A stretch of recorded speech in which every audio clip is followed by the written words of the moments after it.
Welcome to the Big Movie Mouth Off. You still do it. What? Your mouth. Really? Okay. Welcome to the Big Movie Mouth Off. We're here at Broovy Cinema Pub. I'm your co-host, Jimmy Martin with SLUG Magazine. I'm Jeff Weiss from MSN.com. By the way, this week's show sponsored by Big Shiny Robot, Geek News, and the online home of our Big Movie Mouth Off videos. Find them online. Today we're going to be reviewing, hopefully, the final chapter of the Saw series, Saw 3D, which this time around Jigsaw is kind of in the past, and a group of survivors are helping each other, but it's another killer on the loose. Yeah. It's Jigsaw's helper. Oh, and Mrs. Jigsaw's in it. Oh, and Good old Mrs. Jigsaw. And remember Doughy Cary Elwes from the first movie? He's back. You might Doughier than ever.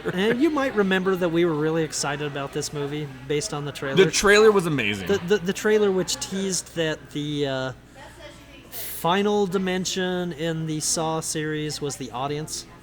I'll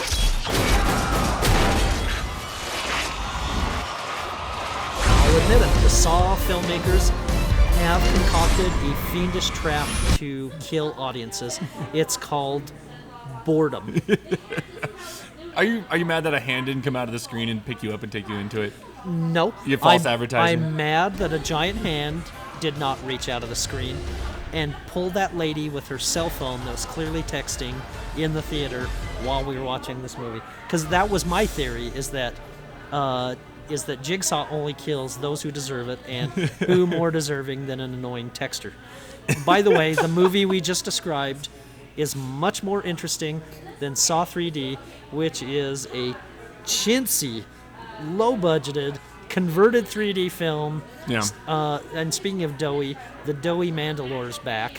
No. Costas Mandalore, who reprises his role as the cop who was revealed in the last film as being Jigsaw's helper. So It's not even really Jigsaw. This is Jigsaw with an extra G and maybe an extra W at the end. You always talk about puzzles with this movie and stuff like that, because there is quite a few pieces missing from this puzzle, because this movie is so disjointed that they will try to keep the story going, right, and then realize that, wow, this is boring, let's go kill somebody real fast. Go to another group of people, have one of your elaborate little setups that has nothing to do with the plot, right, and then jump back to the story, and they're like, we'll bore them for another 30 minutes and we'll kill somebody off later. All of my work has been leading to this.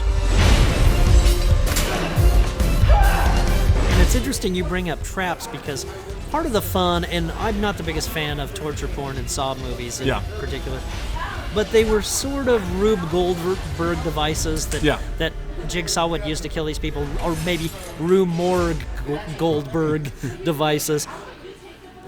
They just gave up at one point in this film. They don't care. A victim is hanged. Yep. Hanged. Because he didn't walk on planks right. That's the trap. Really? Wow, you ran out of ideas. I think they really did. Or they just lost their budget. They couldn't make up another elaborate setup. But and that's towards the end, like where you want the grand finale. Right. And that's the way you end it. It's like they blew their load budget-wise at the very start. Oh, they did. The fiendish trap with the two boyfriends and the girlfriend. If the movie had ended there after that about 10 minutes, I probably would have been I at least would have given it a couple stars. But from there, it's just downhill. You should leave after that, by the way, if you're in the audience. The first 5 minutes. You know what's sad is, if this is the final.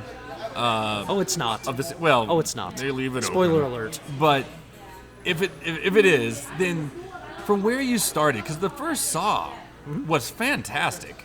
If you say so. I loved it. I really did. I thought, and to see Cary Elwes come back, and then you're kind of like, okay, maybe there's hope, because for me, the second, third, fourth, fifth, it just gets worse and worse. Right. And they're not trying. All it is just blood and guts, and that's fine. I mean, that's what a lot of people just want with the horror films. But why not try a little bit?